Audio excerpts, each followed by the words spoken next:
Hanya 48, sing garai sopo, sing mateni dhisik sopo,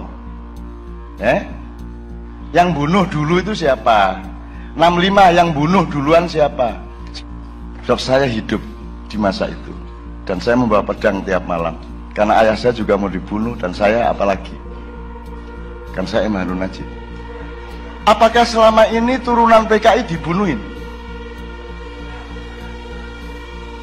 Tidak tahu. Diterima nggak sebagai bangsa Indonesia?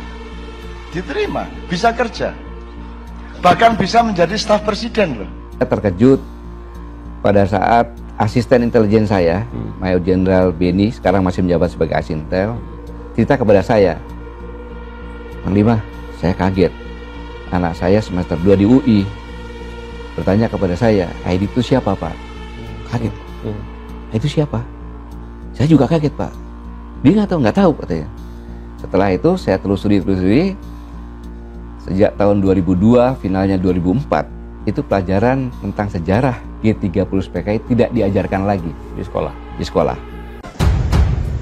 Ruslan Buton dijemput polisi, Cak Nun bicara soal PKI, minta kontroversi PKI diakhiri, Cak Nun ungkap keturunan PKI bahkan bisa jadi staf presiden.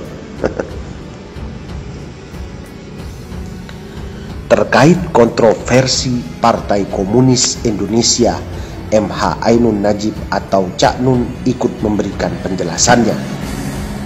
Jadi siapa duluan yang membunuh?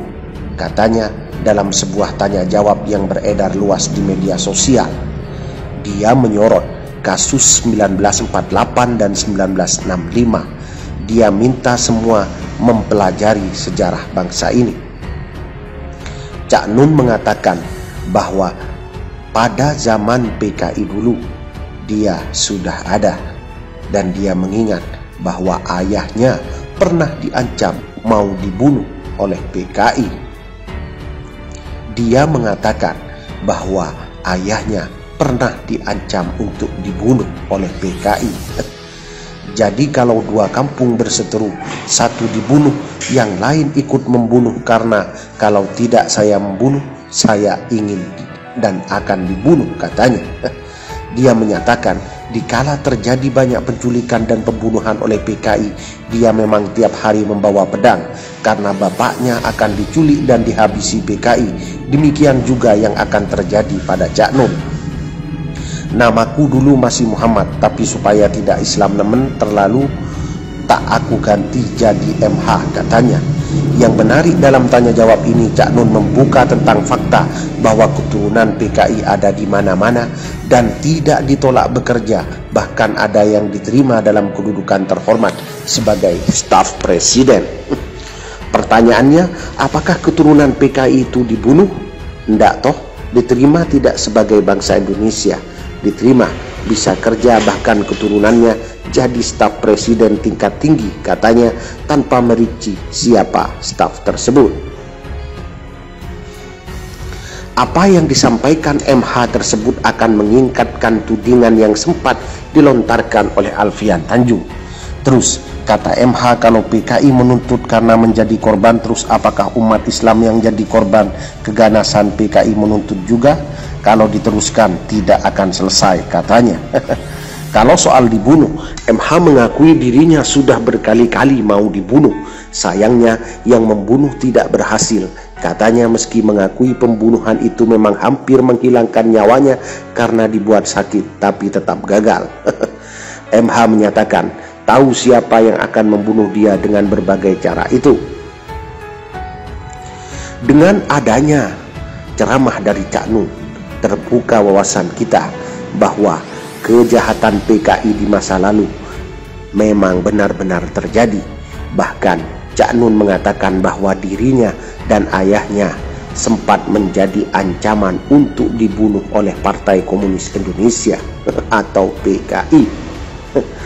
Itulah yang disuarakan oleh Ruslan Buton yang kini sudah ditangkap polisi lantaran sangat tegas terhadap Partai Komunis itu. Bagaimana tanggapan Anda terkait ceramah Cak Nun soal PKI? Anda sendiri yang mampu menjawabnya. Kami hanya bisa memberitakan menembus batas Indonesia. Mbak yang PKI ya, saya mengerti perasaan Anda. Saya juga tidak ada masalah. Aku gak ada masalah KTP PKI, aku ya gak ero. Aku ya gak ero PKI, gak ero aku. Kon iku ngaku PKI gurung karuan PKI, kon ngaku Muslim anggitmu Muslim temen, tapi gak ero sing ero Gusti Allah. Wong PKI ku ndek desa yo gak ngerti PKI ku apa meneh BDI pemuda rakyat gak ero arek-arek iku yo kan. Ya melok dadi korban. Cuman aku takon mbok disinaoni sejarahe padha. Disinaoni sejarah. Misalnya 48 sing nggarai sapa? Sing mateni dhisik sapa? Yang bunuh dulu itu siapa? 65 yang bunuh duluan siapa? Sepung, aku sebutin 2 kampung bersebelahan begini. Peneleh karo ndi wis? Undaan. Ana wong undaan dipateni. Situ. Muring-muring wong sak undaan dipateni karo wong peneleh. Terus wong undaan bareng-bareng bales nyerbu. Sing undaan nang matek situ, ketika nyerbu matek meneh telu dadi 4, tapi sing wong peneleh matek 30. Secara hukum sing salah sapa? Semua salah. Tapi secara moral siapa yang salah? Jadi tolong didelok sapa sing ngaiti piye. Kalau Anda sudah satu orang dibunuh, kita semua berpikir, semua golongan yang sama berpikir, iki nek aku gak mateni aku dipateni. Ngono lho Dek carane Dek. Jadi saya nggak membela siapa-siapa, tapi tolong dipelajari. Dok, saya hidup di masa itu dan saya membawa pedang tiap malam karena ayah saya juga mau dibunuh dan saya apalagi. Kan saya M. Harun Najib. Tapi waktu itu ya gurung rek, ngono percaya kon niku. Waktu itu jenengku Cek Muhammad Ainun Najib, cuman supaya orang enggak supaya enggak ketok nek Islam nemen gitu, tak samarkan menjadi MH gitu. Saiki mulai aku sing sial dhewe dadi selamat datang Kiai Haji MH Ainun Najib, gak cocok. Nek Kiai Haji Muhammad Ainun Najib ngono to. Jadi saiki wis gak iso tak rubah, wis kadung. Jadi oke Mas, saya setuju. Apakah selama ini turunan PKI dibunuhin? Tidak tahu? Diterima nggak sebagai bangsa Indonesia? Diterima, bisa kerja. Bahkan bisa menjadi staf presiden loh. Bisa loh menjadi staf presiden loh. Tingkatnya tinggi loh di bawah presiden loh. Bisa kok, nggak ada masalah kok. Nah sekarang kalau kamu menuntut ganti rugi kepada korban PKI, terus yang orang Islam korban nuntut enggak? Nah ini kalau diteruskan menjadi Sunni dan Syiah, bertengkar sepanjang masa, ndak habis-habis seperti Sunda dan Jawa.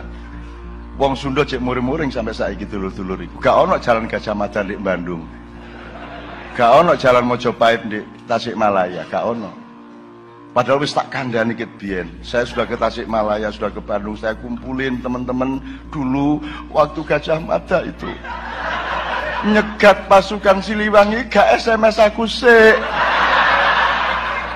Upama SMS kan tak kandhani empun ta Yai Gajah Mada ngono. Lah gak SMS aku gak ero kecolongan aku. Wis akhire kebacut akhire. Terus dendam sampai sekian abad.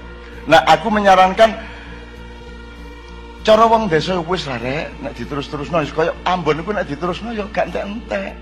Mbok wis ayo kanca-kanca Syiah mbok wis to. Lapo sing karek dendam karo Umar, Abu Bakar, karo Utsman, karo Hafsah, karo Aisyah lapo. Mbok wis di sepuro kan lebih mulia Anda memaafkan. Kenapa sakit hati sampai hari ini? Apa ose wong Abu Bakar yo akeh apike kok. Abu Bakar yo apik kok. Yo ana salahe mesti wong menungso. Ali yo ono salahe, Mas yo Ali ku yo top, tapi yo akeh salahe. Jenenge menungso. Mbok sudah maafkan kenapa sih? Mosok jadi digogo sampai saiki dendam. Aku tidak tega. Dipenggal kepalanya. Iya. Anjane iya. Tapi aja diterus-terus nopo sampai Sampai 10 abad dendam ya mbok aja ngono po. Dan nggak usah menerakakan orang yang kamu dendami toh. Itu ya. Nah, termasuk PKI, kalau Anda gini, kalau bermaaf-maafan kan bagus. Tapi jangan nuntut minta maaf gitu loh. Wong kita juga, yang lain juga ndak nuntut Anda minta maaf kok. Nek bermaaf-maafan, aku dengan senang hati, sopo ae wong aku dipateni wong tak sepuro, langsung tak sepuro. Bahwa aku gak mati, salah dhewe oleh mati.